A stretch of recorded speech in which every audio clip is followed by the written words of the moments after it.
Hi. So this week we're going to work on Lab 10, looking at organic chemical structures. Normally on campus you would be building all of these models. So depending what your instructor tells you, it would be wonderful if you build some of them. There's a website that is listed in your assignment, or you can use some food and toothpicks if you have those laying around to just kind of get a hands-on idea of what these would look like. So we're going to look at a bunch of different structures in this lab, and I'll be showing you one model to start with as an example. Before we do that, I want to remind you about some of the types of molecules that you're going to see today. So one of the things that you're going to see in this experiment is it's going to ask you to draw isomers. And if you remember, for isomers, they always have the same molecular formula. And there's three different categories of molecules that we're going to see today. Three different types of isomers. The first ones are going to be what we call constitutional isomers, or another word for constitutional is structural.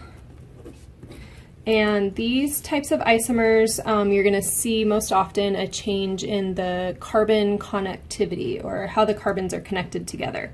So for example, you might have a butane that looks like that, and then a constitutional isomer of that would be a propane with one carbon as a substituent. So you're going to do some of those types of isomers in parts A, B, C, and D today. The other type of isomers, the broad category, is stereoisomers. And for stereoisomers, we're going to look at two different categories. There's more than that, but we're going to look at two today.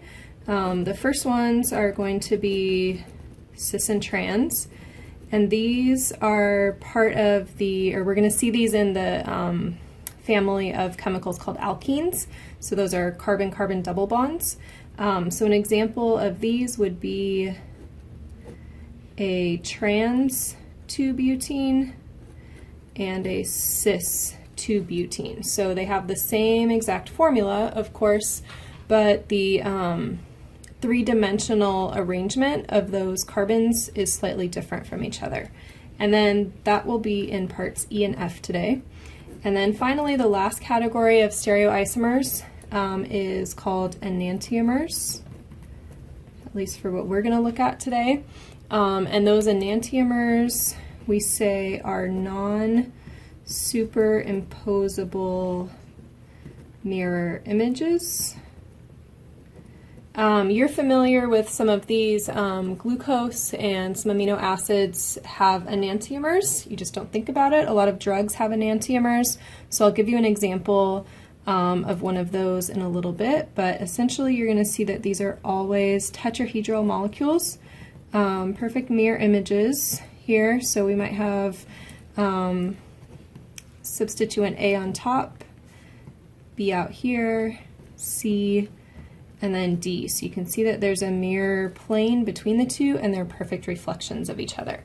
So those are our different types of isomers, and these two we will see in H and I at the end. And G is probably going to fit over here. So coming back to this page with a couple of hints for you, remember A through D, we're going to be looking at molecules that fit into this constitutional isomer category.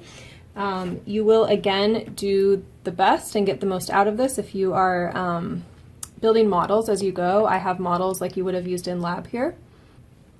So you'll notice here that you're going to have names, you're going to have molecular formulas, you're going to write as condensed structure and skeletal structure. So just to give you an example of what that might look like, I've got a different chemical, one that's not on there, but I've built it out of these balls, wooden balls and sticks.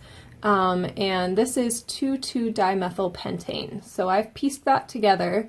If I were you, I would probably go from that name directly to the skeletal structure. So I look at the parent, which is pentane, 1, 2, 3, 4, 5. You don't have to draw those little dots, but they help me count. So that's the parent, and then I have methyl, which is one carbon, and I have 2 of those, dimethyl, and the 2s here tell me the location of them. So I have a methyl and I have a methyl. So that would be my skeletal structure. From that, I can go a couple of different directions. I can write the molecular formula. So as I look at this, I have C7, and then I would probably next count up my hydrogens. So looking at hydrogens, I know that every carbon needs 4 bonds. So right now this carbon has 1 bond, 2, 3, 4, 2, 3, 4, 2, 3, 4. This carbon here already has 3 bonds, so it needs 1 hydrogen. So I'm using the red to kind of tell me, hey, I need to add a hydrogen here. This carbon has 2 bonds, so let's add 2 more. This carbon has 2 bonds, so add 2, and then add 3. If I count up all of those reds, I would find out that I have 16 hydrogens if I did it right. And you might remember that there's always a pattern for these alkanes.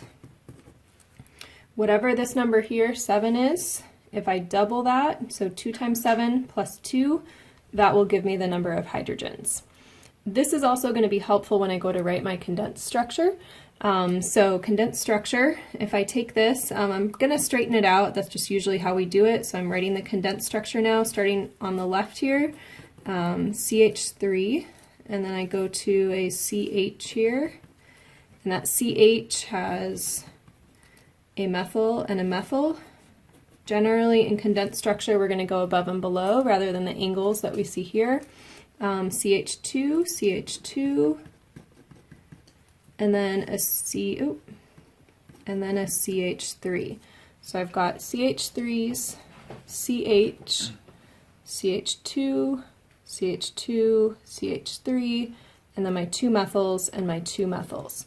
And if you build this, which the website is pretty good at giving you, you get zigzags that look like skeletal, and I've just got the carbons built here. Can spin that around a bit too. When you go to make a constitutional isomer, you're going to think there's a lot of options here, but you want to think about breaking a bond. So I'm breaking this off and attaching it somewhere new. So like this molecule, for example, now you can see the pentane, and this would be a 2,4 dimethylpentane. So this would be a constitutional isomer of the molecule that we just made. So on the next page, looking at E, F, and G, I've got some similar molecules. You're going to be looking at cis-2 pentene. So this means if we're looking at isomers, we are now looking at stereoisomers, and specifically these cis-trans alkenes. You'll see I used springs for these double bonds here. So on the lab, it's going to ask you for pentene. Pent is 5 carbons, but I'm going to use 4 carbons instead, so that it's not exactly the same.